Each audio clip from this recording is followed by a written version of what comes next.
Hello friends, welcome to Siddhu's kitchen. आज आपण कांद्याच्या पातीची चटणी करणार आहे। तर त्यासाठी इथं मी कांद्याची पात चिरून स्वच्छ धुवून घेतलेली आहे। त्यानंतर कांदा, टोमॅटो, हळद, मीठ आणि मी कोल्हापुरी चटणी टाकणार आहे आणि थोडासा गरम मसाला। तर तुम्ही लाल तिखट, तुमच्याकडे कोल्हापुरी चटणी असेल नसेल पण लाल तिखट, त्यानंतर गरम मसाला, धना जिरा पावडर एवढं टाकून केली तरी छान लागेल। आता कृतीला सुरुवात करूया। इथं मी कढई गरम करायला ठेवलेली आहे। आता ह्याच्यात तेल टाकूया।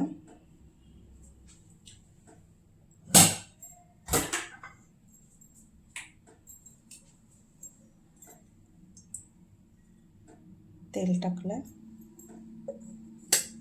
तेल गरम होऊ दे।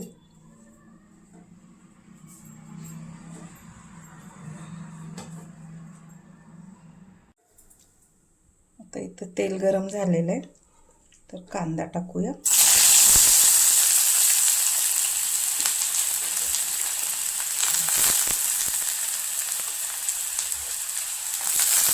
कांदा टाकला,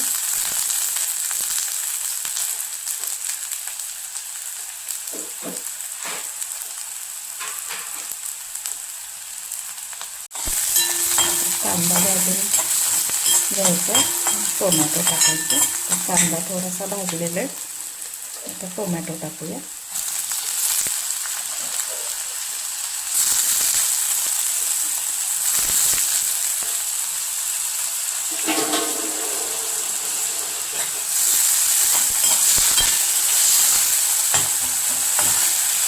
चटणी करून बघा, एकदम छान लागते कांद्याच्या पातीची चटणी।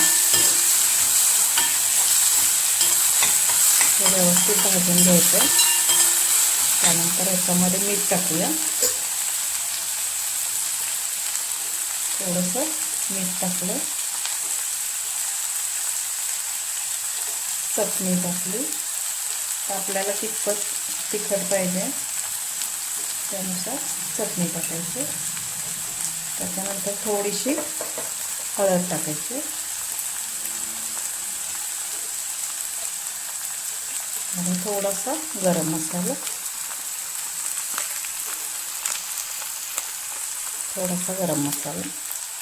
आता हे एकदम असं एकजीव करून घ्यायचं।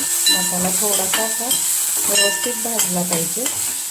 त्याला थोडंसं मसाला शिजण्यासाठी पाणी टाकायचं, थोडंसं पाणी टाकायचं।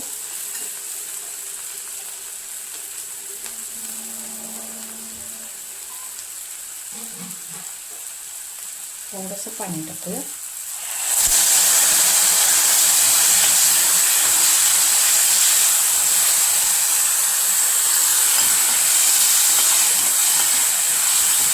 त्याला व्यवस्थित शिजवून घेऊया।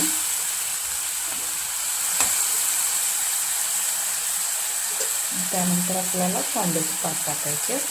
तर व्यवस्थित शिजू दे। मसाला शिजला का बघूया।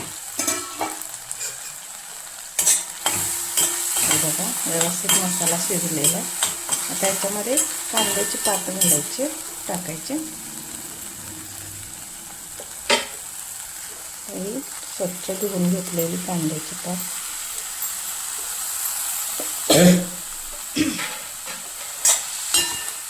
त्याला मिक्स करून घ्यायचं।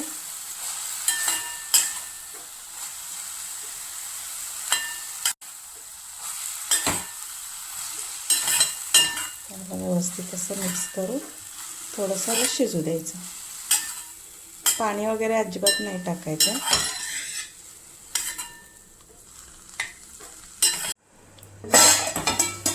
आता या कांद्याच्या पाणी कसं सुटलंय बघा। आता मी ह्याच्यामध्ये थोडंसं बेसन पीठ टाकणार आहे।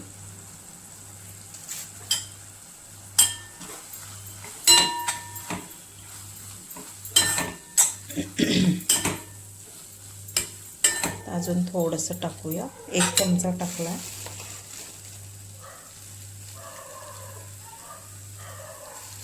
तर हे 2 चमचे मी बेसन टाकलं।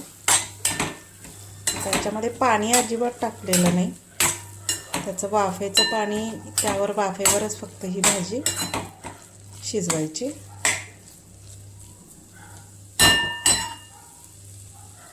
त्याला एक 2 मिनिटं अजून शिजून देऊया. आता हे बेसन फक्त शिजलं की आपली भाजी तयार झाली.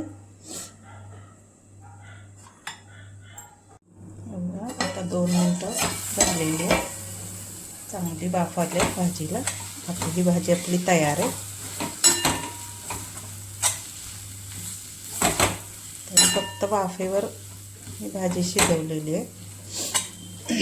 तर रेसिपी आवडल्यास लाईक, शेअर आणि सबस्क्राईब करा. आपली कांद्याच्या पातीची चटणी तयार आहे. धन्यवाद.